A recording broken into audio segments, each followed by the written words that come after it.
Alicia Berenson was 33 years old when she killed her husband. It wasn't a crime of passion, not in the way we usually understand it. Passion implies heat. It implies noise, a sudden explosion of rage that leaves debris scattered across the room. But this was cold. This was frozen. They had been married for 7 years. They were, to the outside world, the golden couple of London's creative scene. Gabriel was a fashion photographer with a distinct, shadowy style that magazines couldn't get enough of.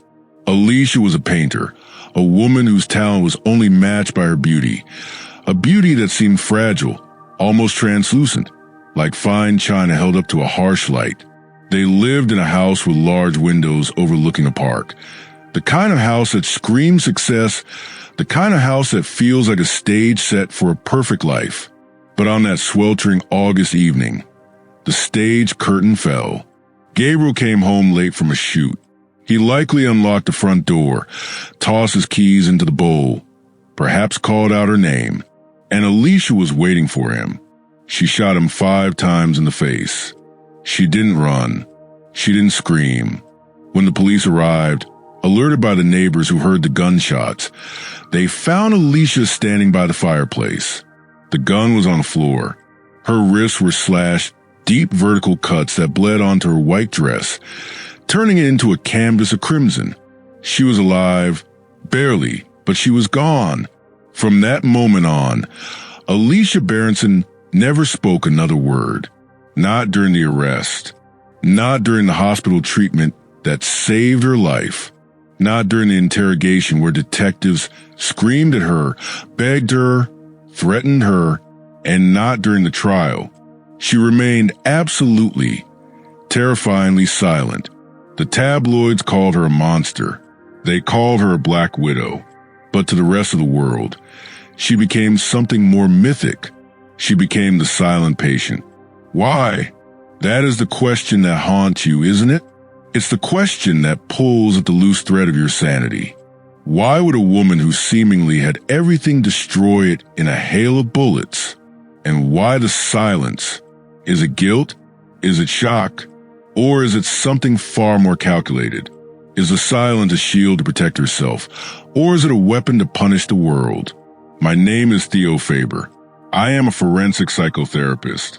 I have spent my life working with damaged minds, trying to glue the pieces of broken psyches back together. But Alicia, she was different. She wasn't just broken. She was a locked room, a fortress. When the judge sentenced her to a secure psychiatric unit called the Grove instead of prison, the public interest faded. People moved on to the next tragedy. But I couldn't. I was obsessed. I needed to know what lived behind that silence. Because silence isn't empty. It's heavy. It's full of things that are too loud to be spoken. I applied for a job at the Grove specifically to treat her. My colleagues thought I was making a mistake.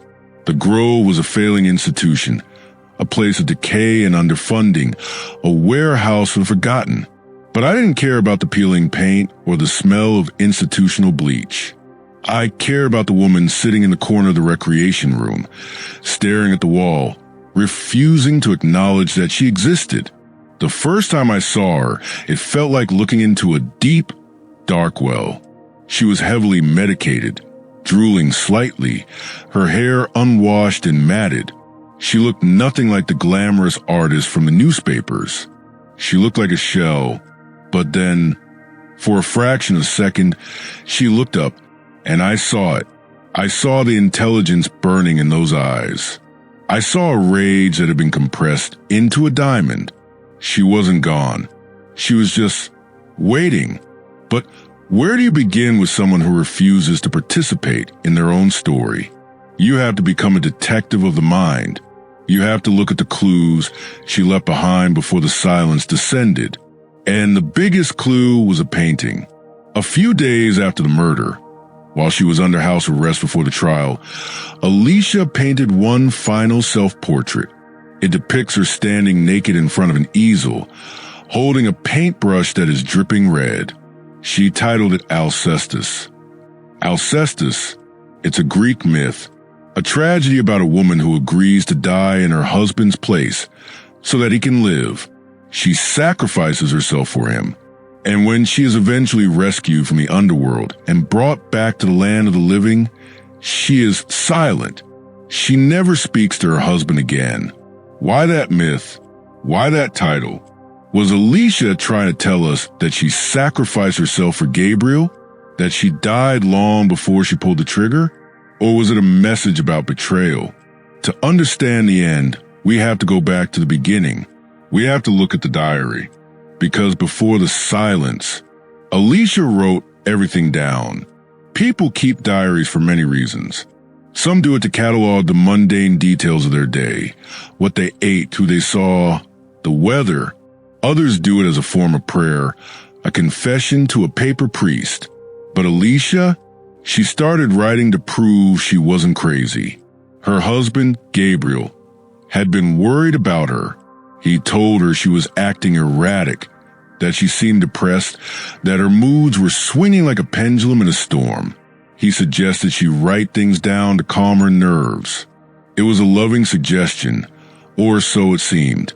But when you read the entries, when you peel back the skin of their domestic bliss, you start to feel a cold draft coming from the cracks in the floorboards. She wrote about her love for him. It was intense, almost desperate. She described Gabriel as her savior, the man who pulled her out of the darkness of her childhood. But she also wrote about a feeling, a prickling on the back of her neck. She felt like she was being watched. It started subtly, a shadow lingering too long under the street lamp outside their house, a figure standing across the park. At first, she dismissed it. London is a busy city. People are everywhere. But then the feeling grew. She would come home and feel like the air in the house had been disturbed, as if someone had just walked out the back door as she walked in the front. She told Gabriel. And this is where the dynamic shifts. This is where the perfect marriage begins to look like a trap. Gabriel didn't believe her. He didn't get angry. He didn't shout. He did something worse.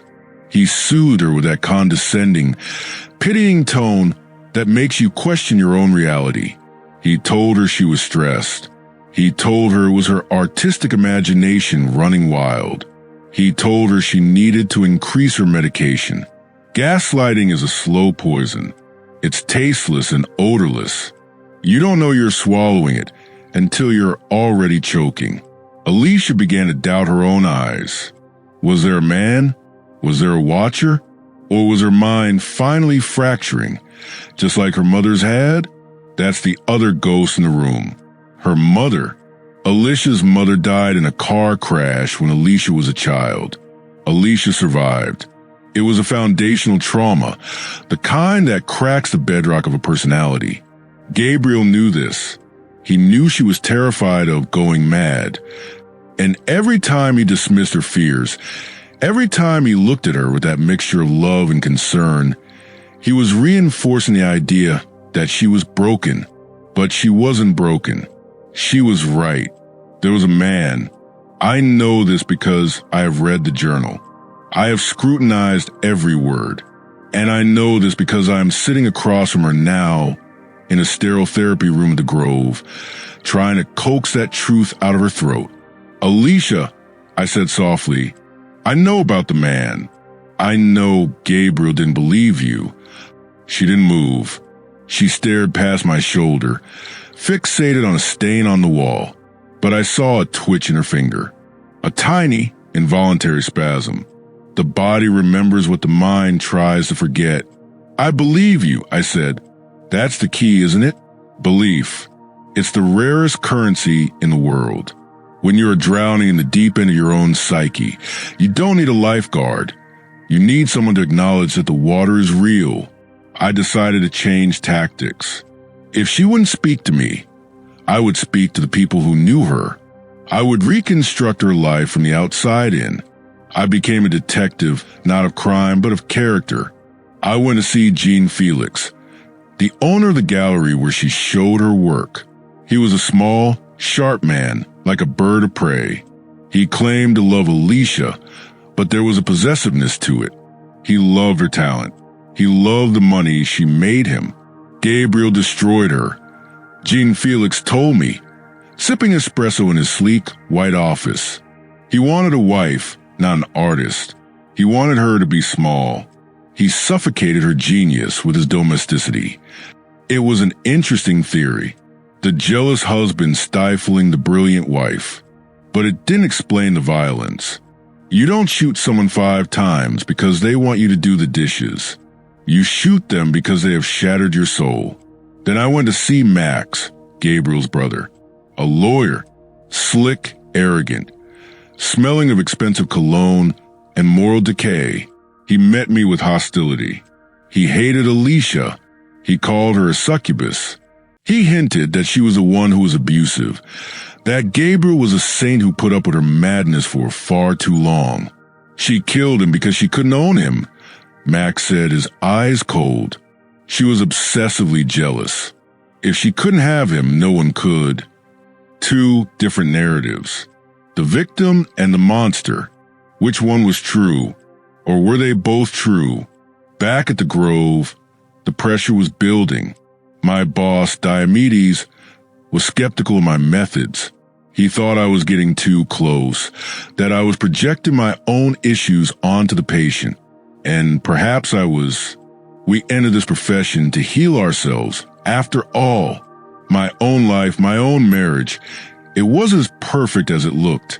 I had my own secrets, my own silences waiting for me at home. But I couldn't stop. I felt a connection to Alicia that I couldn't explain. It was like we were 2 travelers on the same dark road, and she was just a few miles ahead of me.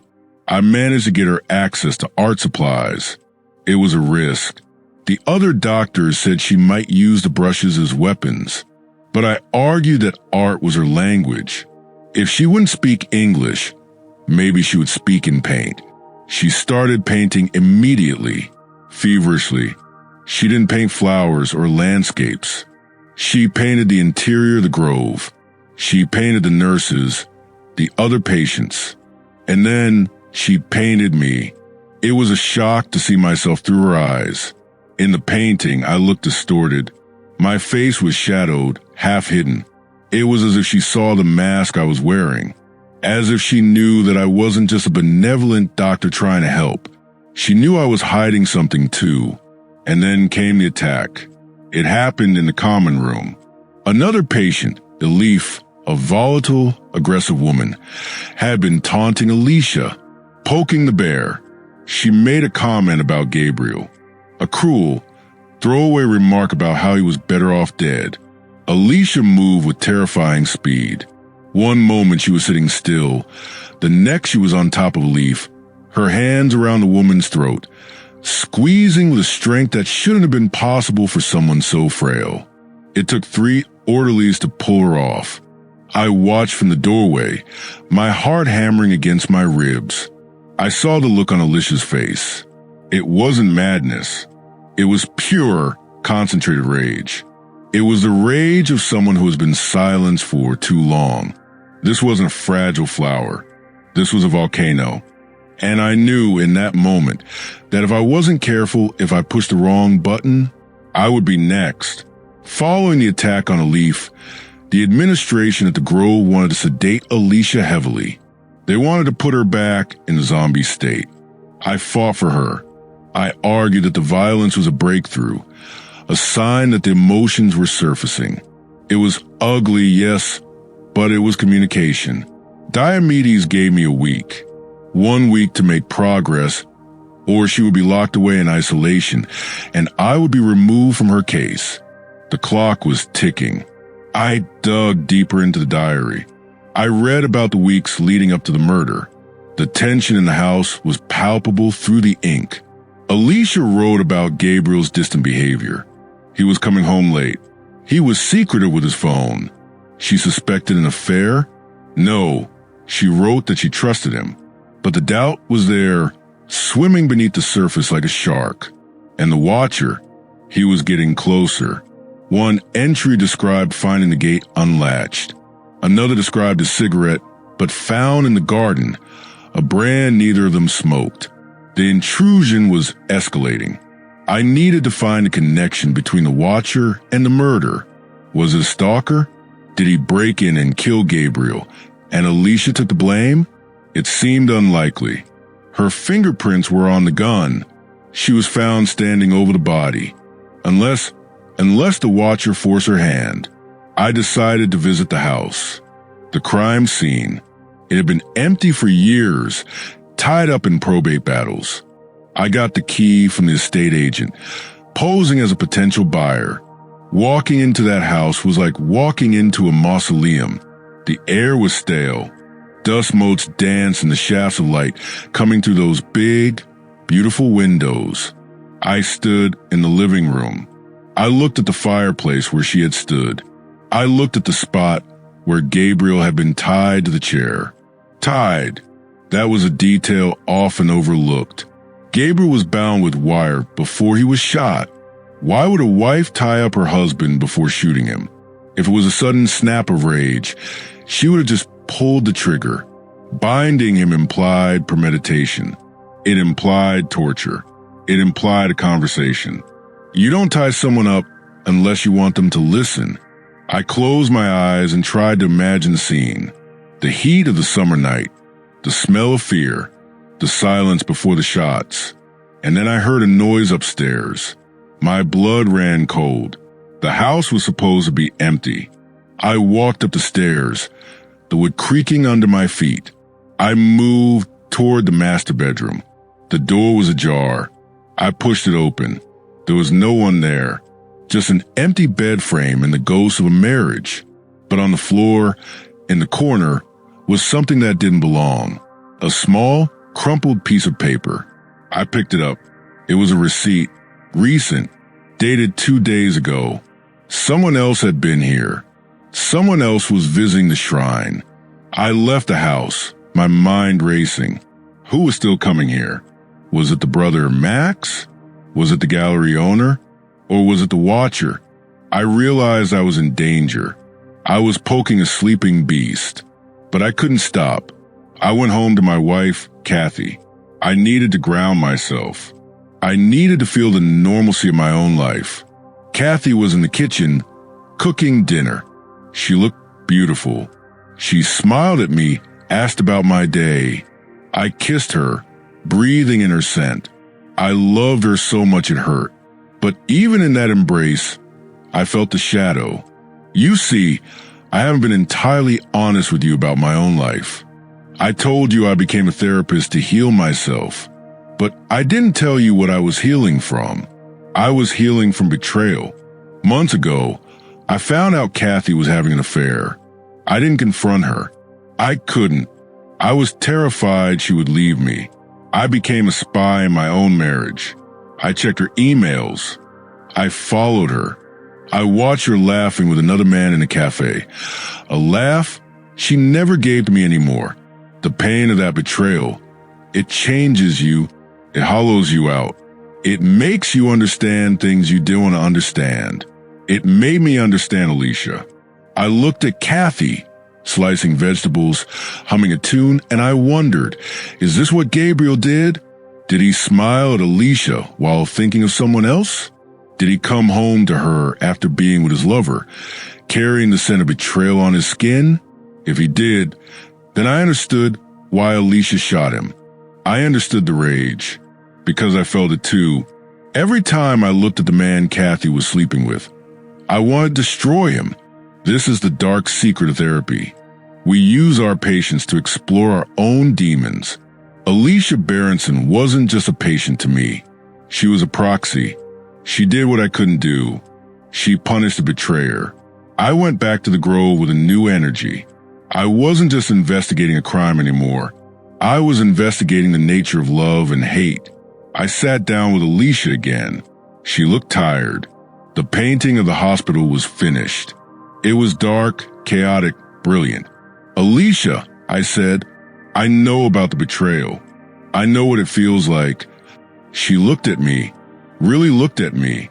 To love someone so much, I whispered, that when they hurt you, it feels like murder. It feels like they killed you. Her lip trembled. "You're not silent because you have nothing to say," I said. "You're silent because there are no words for that kind of pain." She closed her eyes. A tear leaked out, and then she reached under her mattress. My heart stopped. Was she pulling out a weapon? No. She pulled out a notebook, a small, battered journal. Not the one the police found. A different one. She held it out to me. This was it. The missing piece. The voice of the silent woman. I took it. My hands were shaking. "Read it." She didn't say the words, but her eyes screamed them. I put the journal in my bag. I didn't read it there. I couldn't. I needed to be alone. I waited until I was back in my office, with the door locked and the blinds drawn. I opened the cover. The handwriting was jagged, frantic. This wasn't the polished diary she kept for Gabriel. This was the raw feed of her mind. And as I read, the world tilted on its axis. She wrote about the man, the watcher, but she knew who he was. She had seen his face. On the day of the murder, the man entered the house. He didn't break in. He walked in through the summer house door while she was painting. He was wearing a mask, a black balaclava. He held a gun, but he didn't shoot her. He talked to her. He told her to be quiet. He told her to sit down. And then he waited for Gabriel to come home. I read the words, and I felt a cold sweat breaking out on my forehead. The description of the intruder, the way he moved, the way he spoke, it felt familiar. The intruder tied Alicia to a chair. He gagged her, and he waited in the shadows. When Gabriel walked in, the intruder ambushed him, knocked him down, tied him up next to Alicia.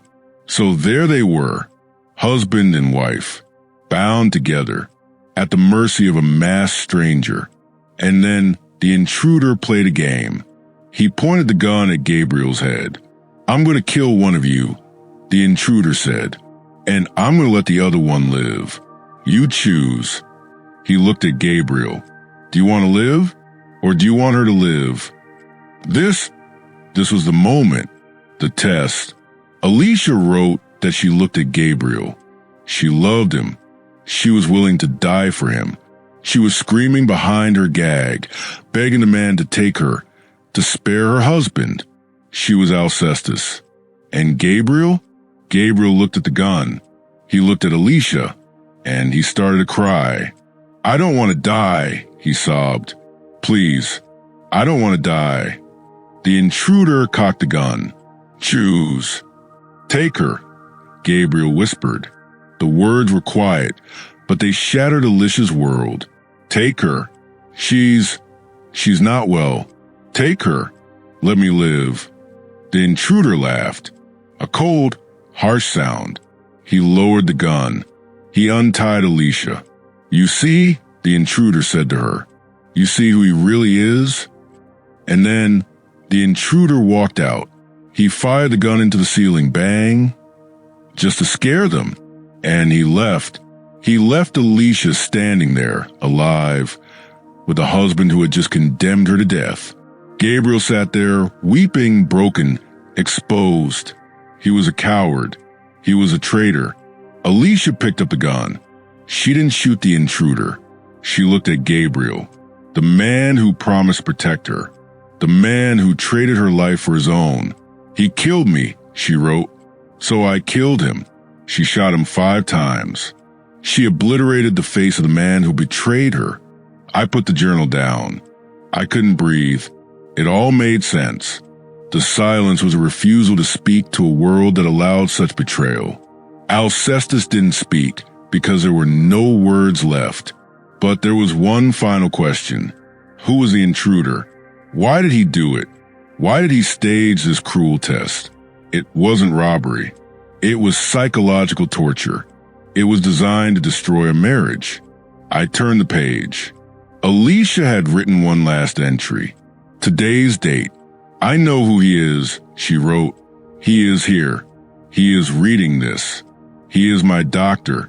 I froze. I stared at the words. He is my doctor. She knew. She recognized me.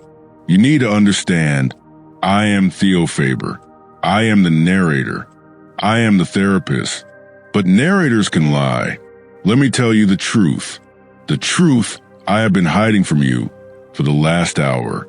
The man my wife was sleeping with, it was Gabriel Berenson. I found out months ago. I saw his messages on her phone.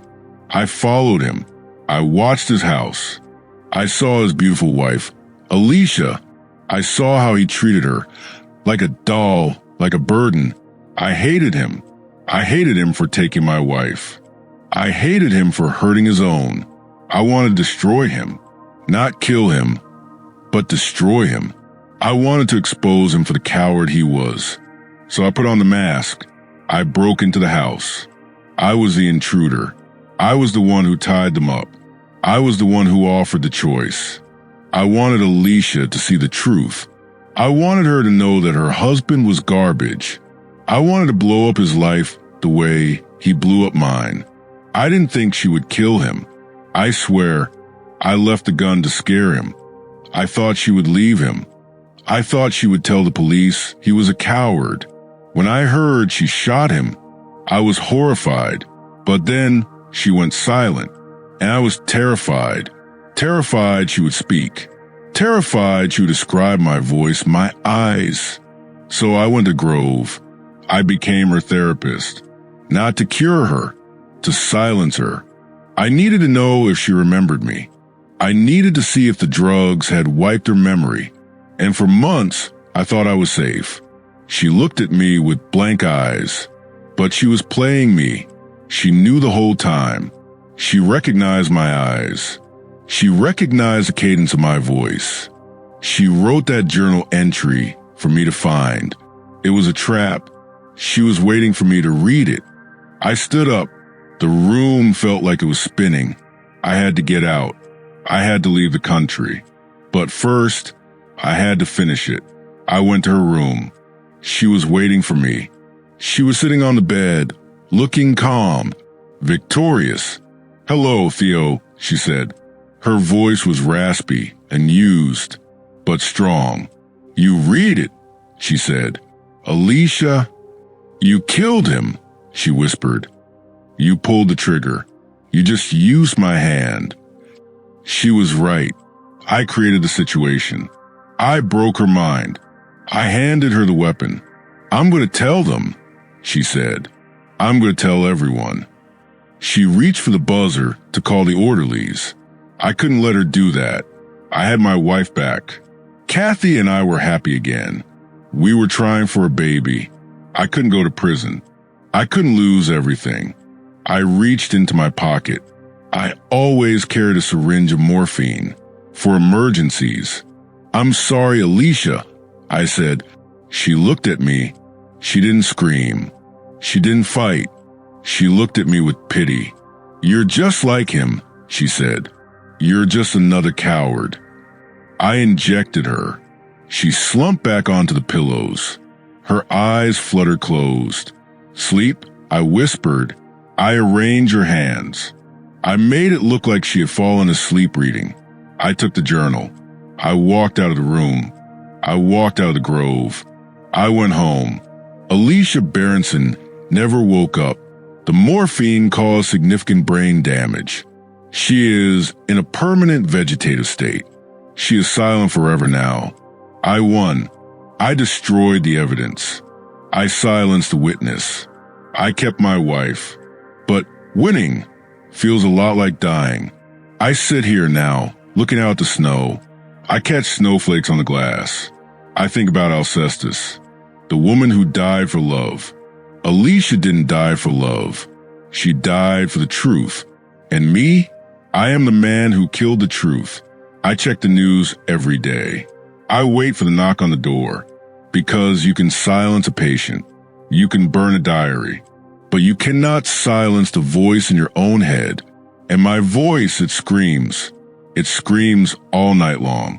Gabriel Berenson was a monster because he chose himself over his wife. I am a monster because I did the exact same thing. We are brothers in sin. And somewhere in the dark, Alicia is laughing at us because she knows. She knows that silence isn't empty. Silence is the sound of judgment, and the verdict is guilty. And that is a true story of the silent patient.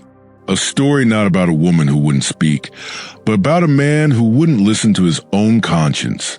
We have peeled back every layer. We have exposed the narrator as the villain. Theo Faber wasn't a detective. He was the ghost haunting the crime scene. This story forces us to ask a terrifying question. How far would you go to protect the life you built? If your world was crumbling, if your secrets were about to be exposed, would you choose the truth or would you choose the needle? You have listened to the whole journey. You have stared into the abyss with me. And if you're still here, it means you aren't afraid of the dark. It means you belong in the MoonWhisper inner circle. Don't let this connection fade. Click that subscribe button right now. Lock it in, because the next story I have for you, it makes this one look like a fairy tale. We are going to dive into the mind of a serial killer who never touched a weapon, and hit that bell icon so you're the first to know when the next secret drops. If this twist blew your mind, if you felt that cold shiver when Theo revealed his true face, hit the like button. Let the algorithm know that we want more smart, dark, uncompromising stories. And I need your verdict. Tell me in the comments below. Does Theo deserve to get away with it? Or is living with the guilt a worse punishment than prison? I read every single comment. I want to know where you stand. Let's pause. Let's take a breath. Because if you're listening to this, your brain is probably scrambling. You are trying to rewire the entire story you have just heard. You're looking back at every word I said in the last hour, trying to spot the lie. But I didn't lie to you. Not really. I told you I was a man driven by a need to understand Alicia. I told you I was obsessed. I told you I had my own trauma. I just omitted the context. And isn't that what we all do? We curate our lives. We edit out the ugly parts. We post a smiling photo on Instagram, but we crop out the messy room and the tear-stained tissues. We present a version of ourselves that is palatable, that is safe. I am Theo Faber, and I am the villain of this story. But to understand why I did it, you have to understand the nature of the snowflake. Alicia's diary talks about her father, a man who, in a moment of grief, wished she had died instead of his wife. That was the first snowflake, the first crack in the ice. It taught her that she was disposable. It taught her that love is conditional and that her existence was a mistake. Then came Gabriel, the man who saved her, the man who promised to love her forever. When I broke into that house, when I tied them up, I didn't want to kill them. You have to believe that. I'm not a murderer by nature. I'm a healer. I'm a therapist. I wanted to reveal them. I wanted to strip away Gabriel's mask. I wanted Alicia to see him for what he was, a coward, a narcissist, a man who was sleeping with my wife while playing the role of a devoted husband. I held the gun to his head. I gave him the choice. You or her, and he didn't hesitate. He didn't fight. He didn't beg for her life. He said, I don't want to die. Take her. That sentence, take her, was the bullet. I didn't need to pull the trigger. Gabriel pulled at the moment he spoke those words. He killed Alicia's soul. He confirmed her deepest, darkest fear, that she was worthless, that she was an object to be traded for survival. I untied her. I left the house. I thought I had won. I thought I had exposed him, destroyed his marriage, and perhaps, in some twisted way, saved my own. I thought Gabriel would live in shame, and Alicia would leave him. I never imagined she would pick up the gun. But I should have known. I'm a psychologist. I should have known that when you back a wounded animal into a corner, when you take away their last shred of hope, they don't surrender. They attack. Alicia didn't shoot Gabriel because she hated him. She shot him because he had already killed her. She was just finishing the job.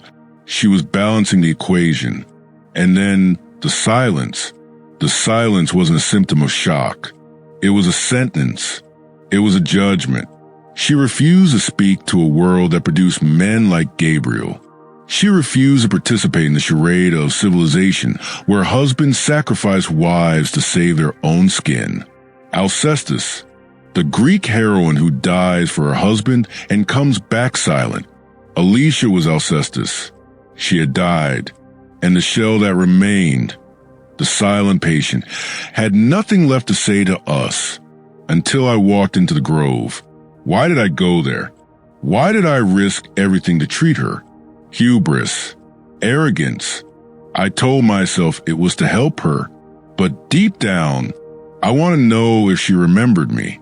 I wanted to look into her eyes and see if the man in the mask was still there. I wanted to control the narrative. It was a game of Russian roulette, and I kept pulling the trigger, convinced the chamber was empty. But Alicia, she was smarter than me. She was smarter than all of us.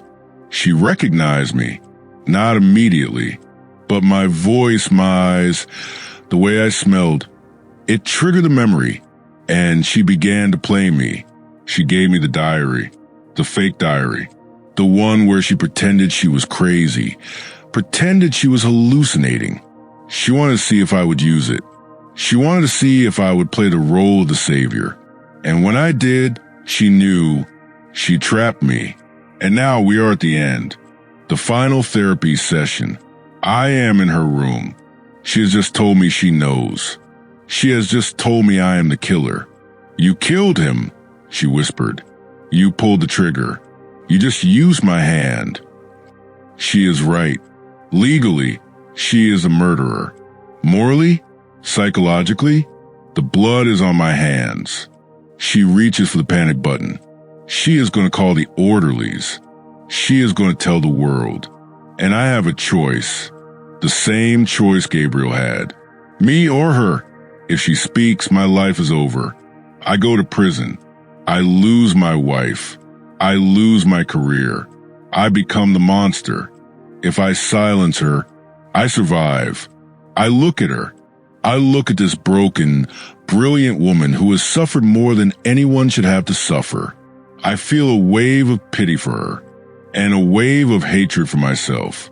But the survival instinct is a terrible thing. It overrides pity. It overrides morality. I reach into my pocket. I have the syringe. A lethal dose of morphine. I didn't bring it to kill her. I swear, I brought it just in case. I'm sorry, Alicia. I say, and I mean it. I am sorry. I am sorry for her childhood. I am sorry for Gabriel. I am sorry that I am the one who has to end it. I inject her. She doesn't fight. She looks at me with those big, dark eyes, and in them I see relief. Maybe she wanted this. Maybe she was tired of the noise, tired of the pain. She slips into a coma. I arrange the scene. I make it look like an overdose. I walk out of the room. I walk out of the grove. I go home to Kathy. We eat dinner. We watch TV. We pretend we are normal, but I am not normal. Not anymore. Let's step back. Let's look at the wreckage. This story, The Silent Patient, isn't just a thriller. It's a tragedy about the cycle of abuse. Look at the chain reaction. My father abused me. He beat me. He made me feel small. Because of that, I became insecure. I became a man who needed to be needed. Because of that, I chose a wife, Kathy, who I knew was out of my league. I clung to her too tightly. Because I clung too tightly, she cheated on me. Because she cheated, I tracked down her lover, Gabriel. Because Gabriel was a narcissist, he betrayed Alicia. Because Alicia was traumatized by her father, she snapped and killed Gabriel. Because she killed Gabriel, I treated her. Because she recognized me, I silenced her. Do you see it? It's a domino effect.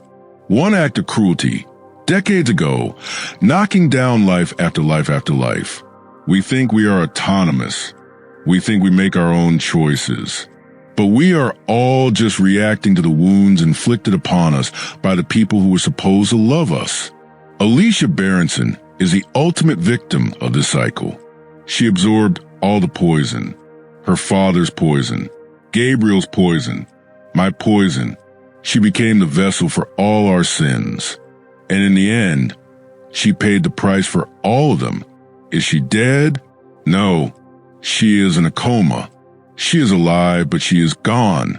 She is the sleeping beauty who will never wake up because the prince wasn't there to kiss her. He was there to drug her. And me?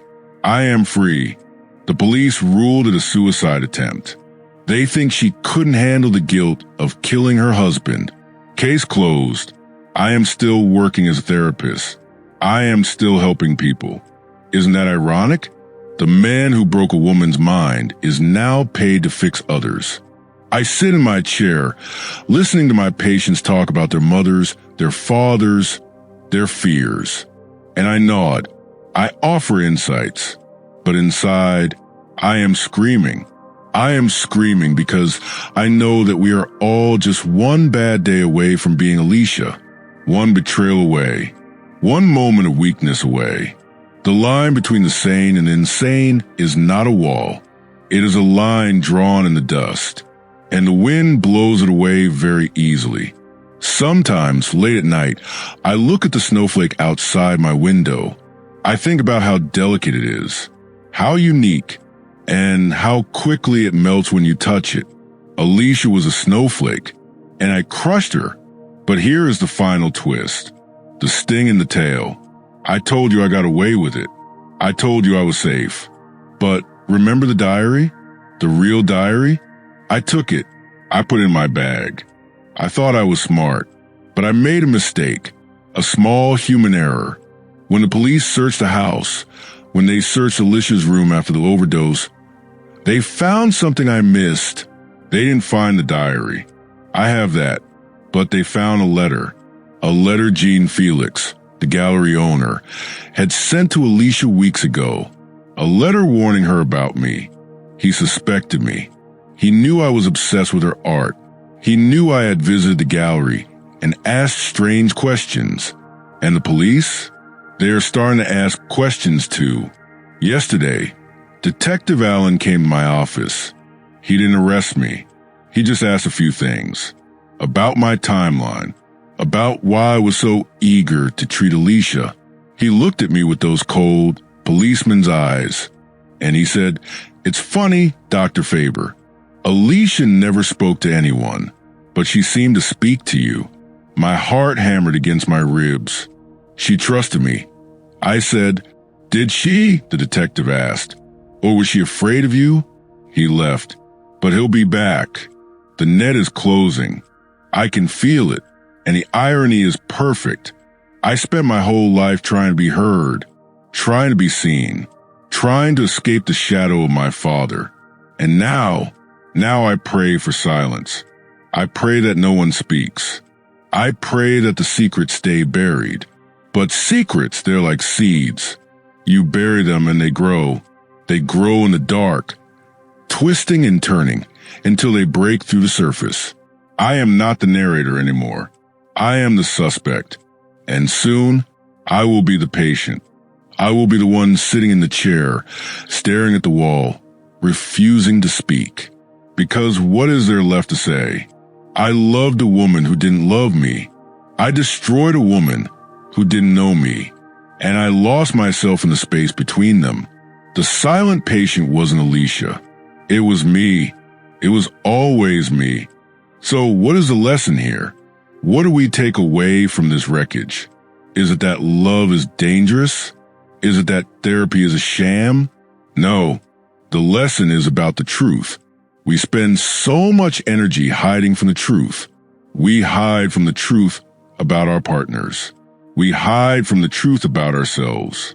We build elaborate castles of lies to live in because the reality is too cold, too hard, too painful. Gabriel lied about who he was. Kathy lied about who she was. I lied about who I was. Only Alicia, in her silence, told the truth. Her silence was the only honest thing in a world of noise. She painted the truth. She bled the truth.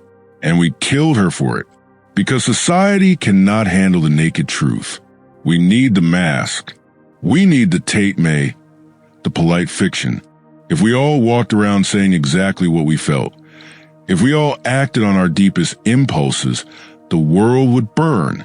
So we medicate the truth tellers. We lock them away. We call them crazy. But who is really crazy? The woman who shoots the man who betrayed her? Or the man who drives her to it and then goes home to eat dinner? I leave that judgment to you. You are the jury now.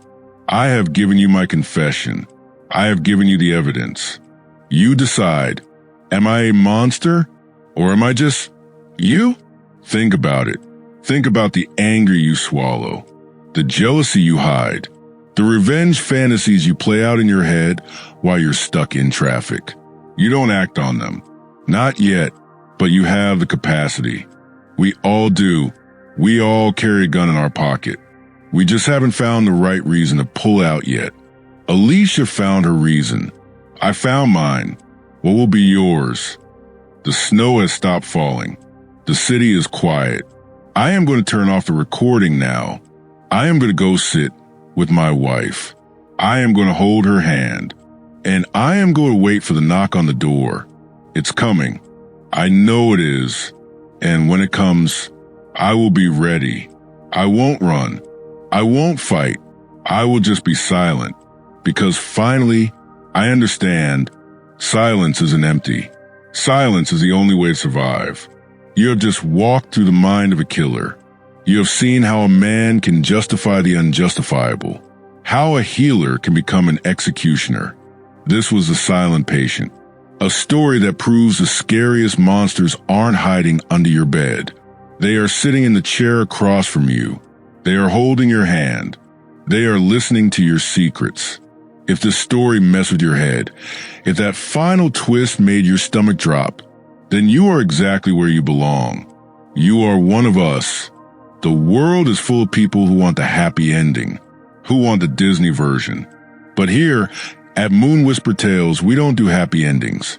We do the truth, the dark, messy, terrifying truth. So look at that subscribe button. It's right there. Click it. Don't just watch. Join the family. We are building a community of people who aren't afraid to look into the abyss. And that bell icon, you need to ring it. Because the next story I have for you, it's about a family that vanished into thin air. A house that locked itself from the inside. You do not want to miss it. And finally, the like button. Hit it. Turn it blue. It tells the algorithm that we want more psychological thrillers, more deep dives, more darkness. I have one final question for you. A test of your psychology. Tell me in the comments below, if you were Alicia and you had the gun, would you have shot Gabriel or would you have walked away? Be honest. No judgment here. Just truth. I will be reading every single answer. I'm your friend. And remember, we all have a breaking point. Just pray you never find yours. Good night. And trust absolutely no one.